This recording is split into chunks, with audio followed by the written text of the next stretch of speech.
કેન્દ્રમાં અને રાજ્યમાં દેશના વડાપ્રધાન નરેન્દ્રભાઈ મોદીના સ્વચ્છતા અભિયાનનું અભિયાન હાથ ધરાયું છે। ત્યારે દિયોદર તાલુકા પંચાયત કચેરીના કમ્પાઉન્ડમાં સ્વચ્છતા અભિયાનનું બાળમરણ થયું હોય તેવો ઘસફોડ થયો છે। તો દિયોદર તાલુકા પંચાયત કચેરીમાં બેઠેલા કર્મચારીઓ દ્વારા સ્વચ્છતા અભિયાનના લીરે લીરા ઉડાડતા હોવાના દ્રશ્યો કેમેરામાં કેદ થયા છે। તાલુકા પંચાયત કચેરીના પાછળના ભાગે જ્યાં જુઓ ત્યાં ગંદકીનું સામ્રાજ્ય જોવા મળી રહ્યું છે। જો કે ગંદકીની સાથે સાથે દેશી દારૂની પોટલીઓ પણ તેમજ વિદેશી દારૂની ખાલી બોટલોના ઢગ પણ ખડકાયેલા જોવા મળતા અનેક તર્ક વિતર્કો વહેતા થયા છે।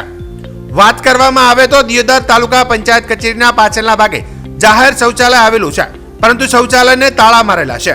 ત્યારે દિયોદર તાલુકાના ગ્રામ્ય વિસ્તારોમાંથી આવતા લોકો અને અરજદારોને જાહેરમાં શૌચ કરવા, બાથરૂમ કરવા મજબૂર બનવું પડે છે। જો કે દિયોદર તાલુકા પંચાયત પાછળના કમ્પાઉન્ડના ભાગે ગંદકીનું સામ્રાજ્ય જામેલું છે અને ઠેર ઠેર દેશી દારૂની ખાટલી પોટલીઓ તેમજ વિદેશી દારૂની ખાલી બોટલ પડી હોવાનું કેમેરામાં કેદ થયું છે। ત્યારે તાલુકા પંચાયત કચેરી ખાતે આવતા અરજદારે જણાવ્યું હતું કે ઓફિસમાં બેઠેલા અધિકારીઓ માટે અંદર સગવડતા છે, બાકી શૌચાલયને તાળા મારેલા જોવા મળે છે। અહીંયા જ્યાં જુઓ ત્યાં દારૂની પોટલીઓ પડી છે અને કોટરની શીશીઓ અને ગંદકી જોવા મળી રહી છે। સરકાર દ્વારા શૌચાલયને સ્વચ્છતા માટે લાખો રૂપિયાના ખર્ચાઓ કરાય છે, પણ અહીંયા કરતા નથી અને કર્યો તો રૂપિયા ક્યાં ખર્ચાયા, લોકોમાં સવાલ ઉભા થયા છે। અહીંના લોકો જાહેરમાં શૌચ કરવા મજબૂર બનવું પડે છે, જેથી સરકારશ્રીના કર્મચારીઓને વિનંતી કરીએ છીએ કે તમને જે પણ ગ્રાન્ટ મળે તેમાંથી શૌચાલયની સગવડતા કરી આપવા લોકોની માંગ ઉઠી હતી। તો બીજી તરફ જોઈએ તો તાલુકાની સરકારી બિલ્ડિંગના મકાનના મીટર અને વીજ ઉપકરણ પાસે ટોયલેટ કે શૌચાલયની પાઇપલાઇનમાંથી પાણી લીકેજ થઈ રહ્યું હોય ત્યારે કોઈ મોટી દુર્ઘટના સર્જાય તો જવાબદાર કોણ? ત્યારે દિયોદર તાલુકા પંચાયતની ઘોર બેદરકારી સામે આવી છે। ત્યારે આ બાબતે તાલુકા વિકાસ અધિકારી શું કાર્યવાહી હાથ ધરે છે, જે હવે જોવાનું રહ્યું। ગંદકી બહુ છે અને મૂતરવાની સગવડ નથી, પાણી પીવાની સગવડ નથી। આ સ્થાનિક લોકો આવીને શું કરે? અહીંયા તાલુકામાં કઈક કામ હોય તો આપણે કઈ રીતે બેહવાનું? બે કલાક બેસશો તો પાણી સગવડ તો હોવી જોઈએ ને સર। આવું તો હોવું જોઈએ ને। હું આવ્યો તો દાખલા માટે ઢોડરનો છું, નરસિંહભાઈ।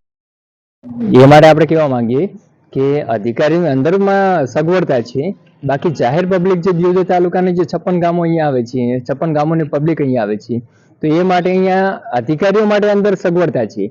બાકી જે તમે દેખી રહ્યા છો તો બંને શૌચાલયને ભાઈઓ તથા બહેનો માટે લોક મારેલા છે અને અહીંયા જ્યાં જ્યાં દેખીએ તો આપણે દારૂની પોટલીઓ પડી છે, દેશી દારૂની, અને આપણે દેખીએ કે ક્વાર્ટરની શીશીઓ પડી છે, બરોબર, ઇંગ્લિશ દારૂની। તો પછી અધિકારીઓને એ પણ જોવું જોઈએ કે અમારા માટે સગવડતા છે તો પબ્લિક માટે પણ થોડી સગવડતા થવી જોઈએ, બરોબર। અને સરકાર શૌચાલય તથા મૂતળી માટે અને સ્વચ્છતા માટે લાખો કરોડો રૂપિયાનો ખર્ચો કરે છે, તો પછી એ ખર્ચો અહીંયા કરતા નહીં તો આ ખર્ચો કર્યો તો ગયો ક્યાં?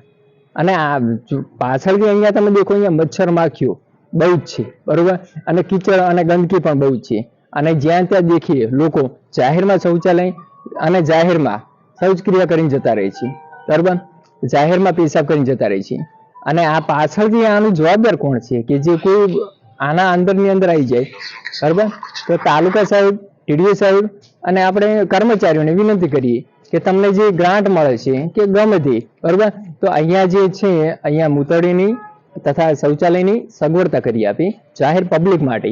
જે દિયોદર તાલુકાના જે ગામ લોકો આવે છે, જે ટોટલ ગ્રામ લોકો, એના માટે સગવડતા કરી આપે જાહેર પબ્લિકની, બરોબર। બાકી બીજું તો નામ છે તમારું ને ક્યાંથી આવો છો?